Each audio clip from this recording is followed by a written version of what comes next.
합니다.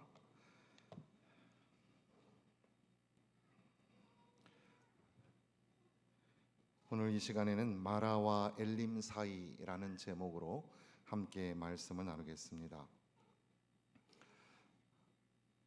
찬양이 끝나고, 그러니까 이스라엘 백성들이 홍해를 만났는데 모세가 지팡이를 들어서 홍해를 치고 하나님이 홍해를 가르셨습니다.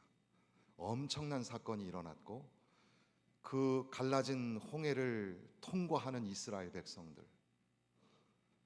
그들은 감격하고 그 놀라우신 은혜에, 그 영광에 찬송을 부르는 겁니다.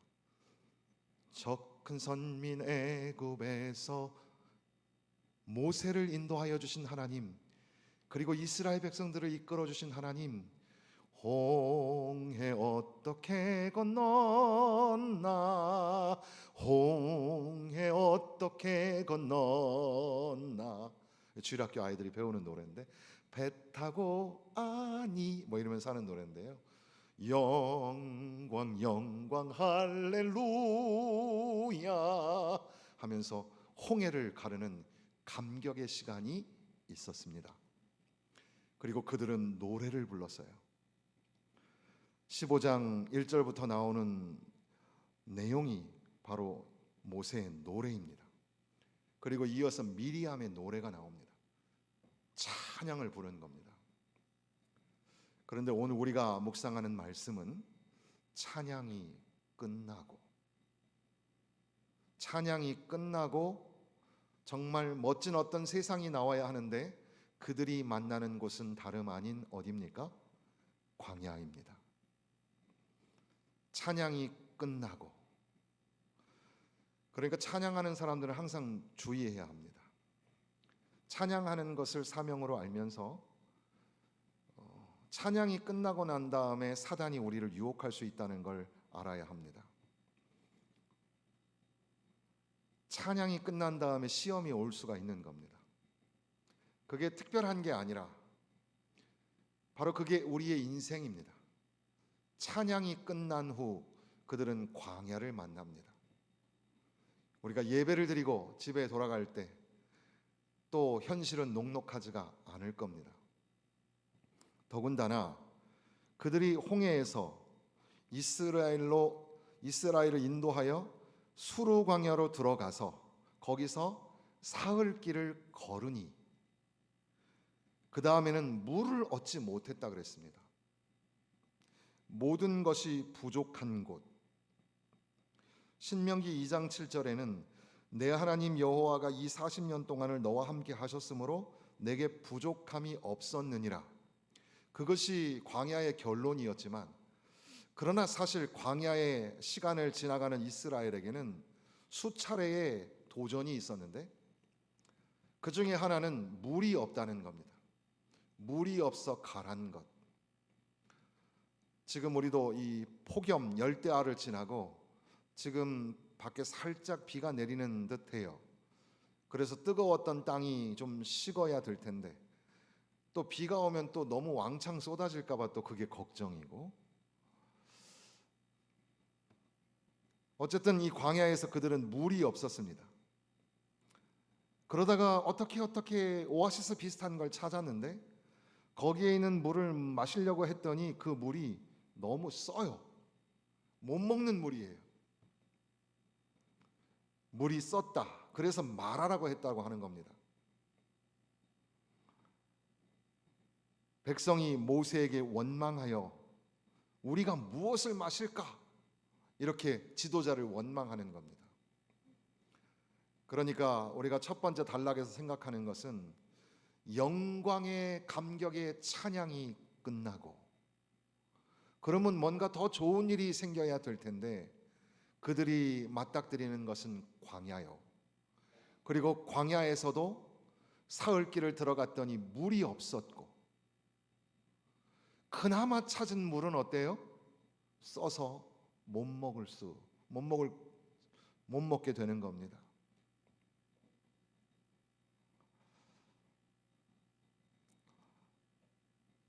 그런데 이 출애굽기 15장의 뒷부분에는 그것을 굉장히 길게 설명하지 아니하고 그렇게 백성이 원망하게 되었다 그랬더니 모세는 하나님께 부르짖었다. 모세가 할 수 있는 일 하나밖에 없었어요. 모세는 하나님 앞에 부르짖었다. 광야에서는 어떤 방법이 없어요.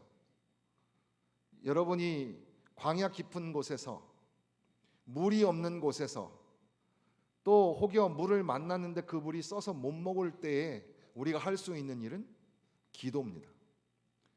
원망할 거냐, 기도할 거냐, 불평할 거냐, 하나님을 신뢰할 거냐, 이것이 광야의 시험이었습니다.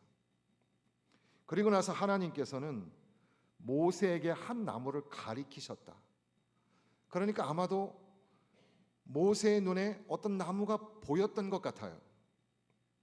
매우 간단하게 그렇게 설명을 하면서 모세가 그것을 물에 던지니까, 써서 못 먹는 그 물에 던지니까 물이 달게 되었더라, 그렇게 말씀하고 있습니다. 이걸 통해서 어떤 학자는 최소한 우리가 알 수 있는 것 중에 하나는 하나님은 신속하게 응답하시는 분이시다. 하나님은 모세의 기도를 들으시고 즉각적으로 응답하시는 하나님. 그러니까 광야에서 우리는 하나님의 놀라우신 은혜를 만날 수가 있습니다.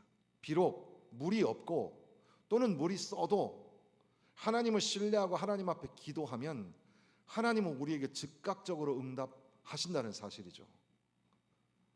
더군다나 여기에 하나님이 보여주시는 소위 행동 방식이라고 할까요?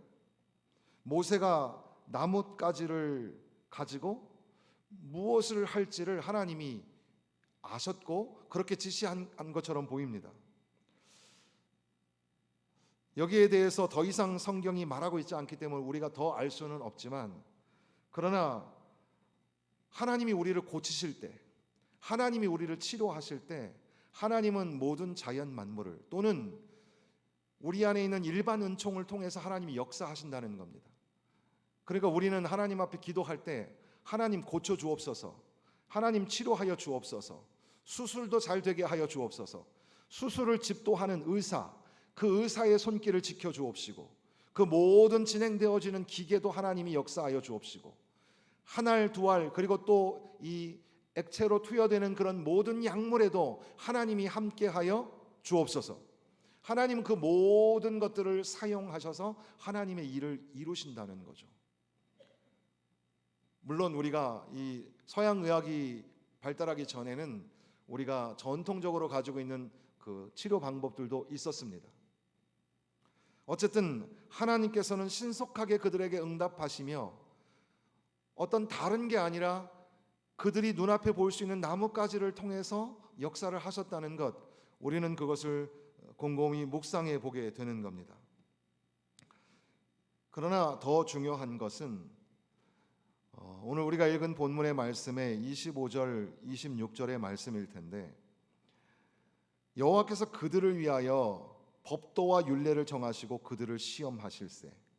여기 보면 22절에도 그렇고 25절에도 그렇고 거기서라는 말이 나옵니다.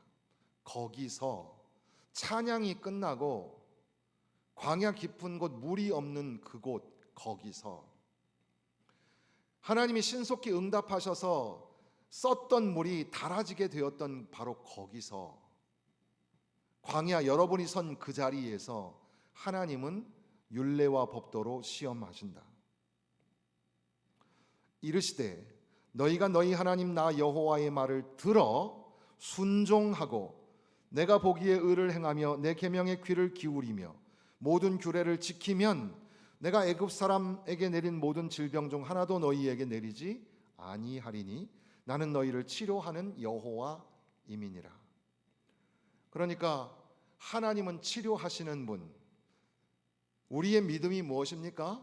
하나님은 우리를 다시 살리시고 하나님은 우리를 다시 고치신다는 그런 예언자적 비전과 꿈을 가지고 오늘도 믿음으로 오롯이 서 나가는 것이 바로 믿음인데, 하나님이 친히 하나님을 표현하실 때 나는 치료하는 여호와라.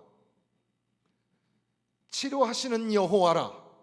그 하나님이 우리를 치료하여 주셔서 애굽에 내렸던 질병이 내리지 않게 하시겠다고 약속하시는데, 거기에는 하나의 조건이 있었어요. 너희가 이 모든 나의 말을 들어 순종하고 율례와 계명과 법도를 듣고 기울이고 지키면, 그러면 너희에게 애굽에 내린 질병이 내리지 않게 하시겠다. 나는 너희를 치료하는 여호와라. 이렇게 말씀하시는 겁니다. 그러니까 사실 오늘 오전 오후의 중심 주제는 치료하시는 하나님, 그렇게 볼 수 있겠고요. 또 이번 우리 총회 주일학교 여름 성경학교 총 주제가 이 출애굽기의 주제입니다. 광야에서 만난 하나님. 그래서 세 과를 배우는데, 우리 유치부는 오늘까지 해서 다 마쳤고, 다음에 이제 또 유초등부도 똑같이 그 교재를 가지고 주제를 가지고 하는데, 첫 번째는 광야에서 하나님은 우리를 부르신다. 모세를 부르신 하나님. 두 번째, 광야에서 하나님은 우리를 치료하신다. 치료하시는 하나님. 세 번째, 아까 우리 집사님께서 기도하신 것처럼 광야에서 하나님은 우리를 이기게 하신다. 여호와 니시. 이것을 배우는 게 이번 여름 성학교 주제가 되겠습니다. 그래서 이렇게 환우들도 많고, 또 우리에게 직접적으로 항상 문제가 되는 게 질병과 고통의 문제인데, 이런 말씀들을 통해서 하나님의 말씀을 듣고 전하기를 원했고, 또한 동시에 우리 성경학교에도 그런 주제가 있어서 그 본문의 말씀들을 여기에 넣게 되었던 겁니다. 그러니까 순종이라는 조건을 통해서 너희에게 질병이 내리지 않게 하겠다. 그리고 나서 나는 치료하는 여호와라 말씀하셨다는 겁니다. 그러니까 여기서 치료라는 그 여호와 라파라고 하는 말은 육체적인 치유를 넘어서서 이스라엘의 영적인, 공동체적인, 정신적인, 전인격적인 그런 치유를 의미하는 걸 겁니다. 애굽의 재앙에서 보호하시는 것뿐 아니라 오늘 광야를 통과할 때도 하나님이 고쳐주실 것이고, 앞으로 당하게 될 고난과 상처, 불순종까지도 하나님께서 회복하고 다시 고치고 다시 살리고 다시 치료하여 주신다는 겁니다. 쓴물을 단물로 바꾸시는 것, 십자가의 은혜로 우리의 죄와 우리의 고통, 우리의 쓴 뿌리를 치유하여 주시는 하나님의 역사. 그런데 하나님은 순종하는 자에게, 원망하고 넘어지는 이스라엘, 그러나 다시금 하나님의 말씀을 붙잡고 하나님의 말씀에 귀를 기울이고 순종하는 자에게 하나님은 치료의 역사를 베풀어 주신다는 것을 알 수가 있습니다. 그러니까 우리가 다시 한번 곰곰이 생각해 보면, 하나님은 우리를 살리시고, 믿으십니까? 하나님은 우리를 고치십니다. 하나님은 치료하시는 분이십니다. 하나님은 우리가 겸손히 낮아져서 통회하며 하나님 앞에 부르짖을 때 하나님은 우리의 기도를 들으시고 우리를 살리시고 고쳐주시는 줄로 믿습니다. 또한 하나님의 말씀에 귀를 기울이고 하나님의 말씀을 순종하셔야 합니다. 우리의 생각이 아니라 하나님의 뜻을 물으며 걸어가야 합니다. 광야는 그런 곳입니다. 광야, 그 사막별 여행자라는 책이 있습니다. 문학의 숲에서 나온 무사 아사리드라는 사람이 지은 책인데, 그 책의 주인공은 사하라 사막에서 양을 치며 사는 베두인입니다. 근데 그는 어렸을 때 프랑스에서 온 어떤 기자가 작은 책을 하나 선물해 주는데, 그 책은 생텍쥐베리의 어린 왕자였습니다. 그런데 글을 읽을 수가 없으니까, 그래서 매일마다 30km가 더 되는 학교를 오가면서 공부를 하게 되고, 그 이유는 그 책을 읽고 결국에는 그 생텍쥐베리라는 이 작가를 프랑스에 가서 만나는 게 그게 꿈이었어요. 그런데 사실 실제 작가는 없었고 이미 죽었고, 사실 그 작가는 실제 어떻게 죽었는지 우리가 짐작만 할 뿐이지 그 시신을 발견하지는 못했습니다. 어쨌든 그런데 이 책에서 그 베두인 무사 아사리드가 프랑스에 와가지고 충격을 받은 게 하나 있습니다. 그건 다름 아닌 수도꼭지를 열기만 하면 물이 콸콸 쏟아져 나오는 겁니다. 우리도 마찬가지죠. 우리도 물 부족 국가라고 하는데 우리나라처럼 물이 풍부한 나라가 어디 있을까요? 사막에서는 상상도 못하는 일이었습니다. 사실 그는 삼촌이 목이 말라 죽어가는 모습을 눈앞에서 지켜보았습니다. 그런데 수도꼭지만 열면 물이 콸콸 쏟아져 나오니, 그러므로 너희가 기쁨으로 구원의 운물물에서 물을 기르리로다.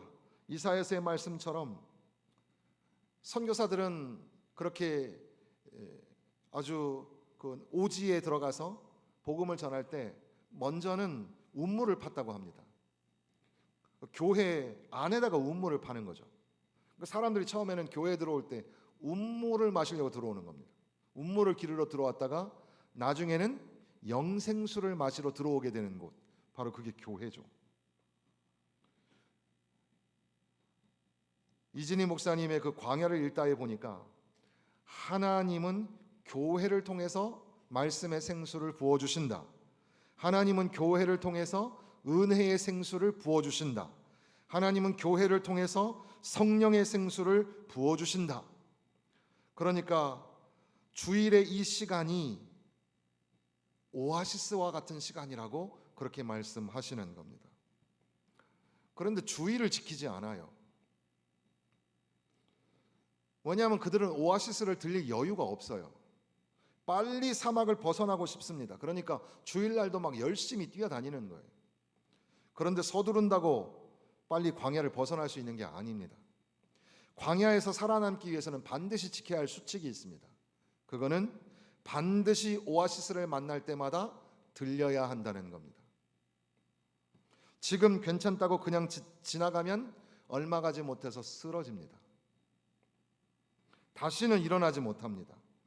오히려 오아시스에 들려서 충분히 생수를 마시고 쉬었다 가는 사람이 더 빨리 광야를 통과합니다.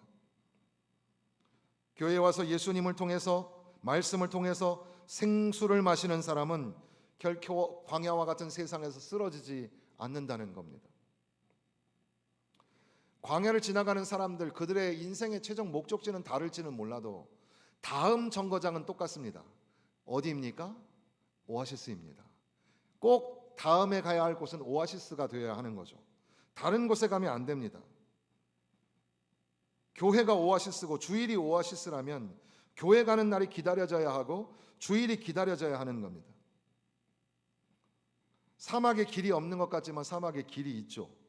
거미줄처럼 길이 연결되어 있습니다. 그런데 이 길은 다 오아시스를 통해서 연결이 되는 겁니다.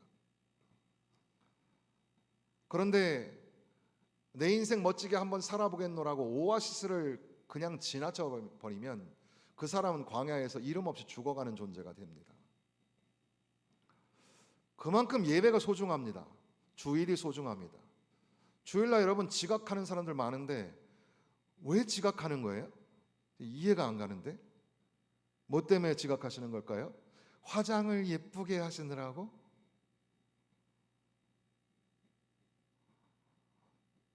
여러분 소중하게 생각하셔야 됩니다. 주일날 다른 약속이 있다고 건너뛸 수 있는 게 아니에요. 교사들도 하나님의 말씀을 가르친다고 하면서 자기가 예배자가 되지 않으면, 저는 주일학교 교육자를 할 때 선생님들 중에 예배를 안 드리고 오는 사람은 주일학교 예배 들어오지 말고 가서 예배 드리고 오라고 얘기했어요. 애들하고 예배 드리는 것도 예배 아닙니까? 물론 그것도 예배예요. 그러나 거기서 여러분들은 수종드는 선생님들이지 여러분의 예배는 장년부의 예배예요. 성가대도 마찬가지예요. 찬양하는 분들도 마찬가지예요. 찬양은 누구에게 드리는 겁니까? 하나님께 드리는 겁니다. 내가 예배자가 되지 않으면서 어떻게 그런 퍼포먼스를 할 수가 있을까요? 하나님의 말씀을 들어야죠. 하나님의 말씀을 듣고 도전을 받으셔야 합니다. 양심의 가책을 느끼셔야 합니다. 회개하셔야 합니다. 눈물로 회개하고 하나님 앞에 나아가야 합니다. 십자가 공로, 십자가 은혜 아니면 살 수 없다고 고백하면서 그 하나님의 은혜의 보좌 앞에 나아가야, 그래야 성령의 역사하심을 만나게 되고 생수의 강물을 만나게 되고 병들고 아프고 지치고 쓰러진 것이 일어나고 고침받고 살아나게 되는 것을 믿으시기를 바랍니다. 우리는 인생 광야를 지나갑니다. 광야를 건너는 일에만 몰두하다가 오아시스를 지나쳐서는 안 되는 겁니다. 하나님은 치료하시는 하나님이라. 하나님은 여전히 변함없이 우리를 치료하시기를 원하십니다.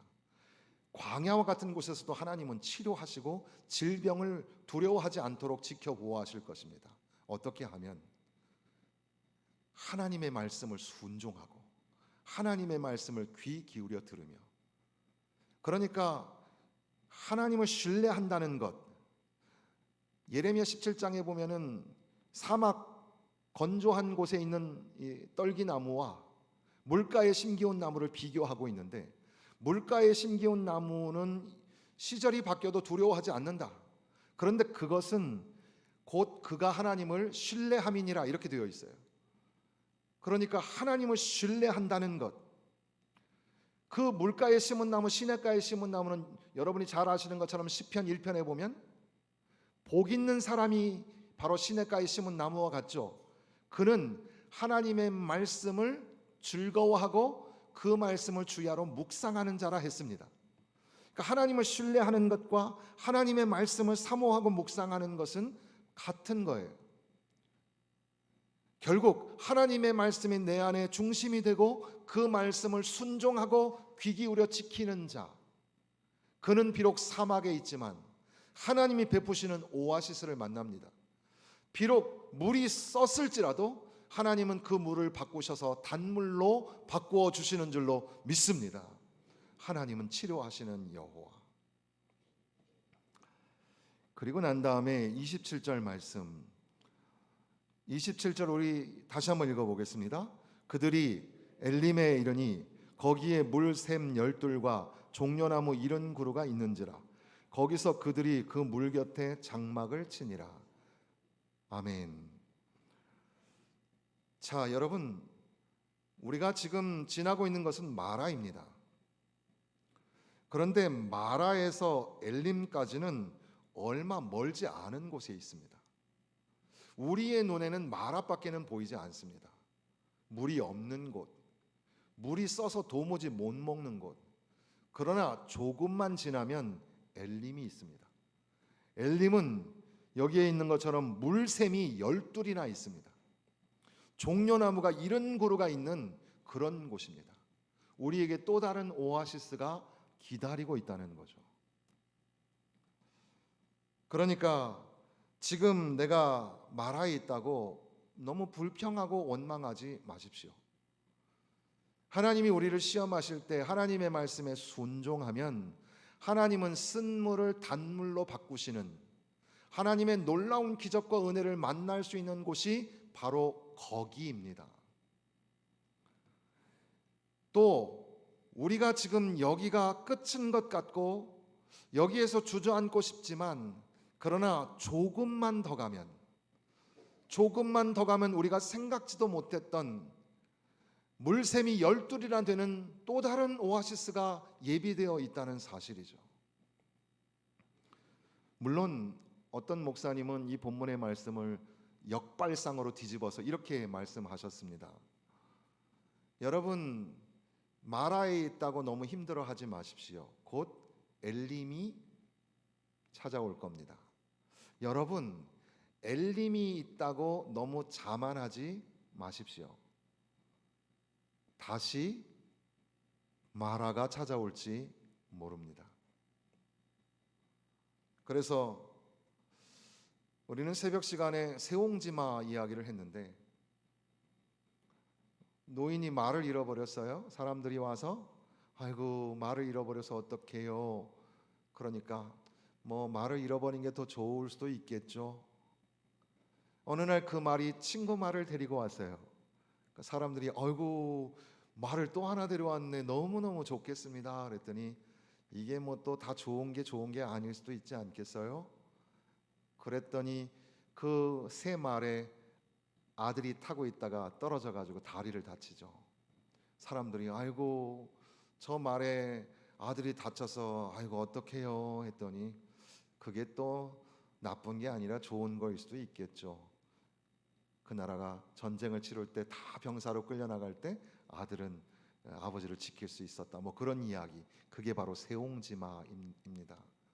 그래서 때로는 하나님이 다윗을 왕으로 이끌어 가실 때 역경도 고난도 지나가게 하시더라.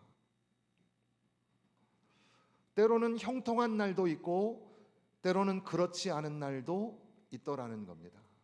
인생이 늘 행복하고 좋고 즐거운 게 아니라 어떨 때는 눈물 콕콕 쏟는 그런 시간이 있고 더군다나 사람들이 알아주지 못하는 그저 나는 쓴물을 마시는 것 같은 그런 시간을 만날 때도 있습니다.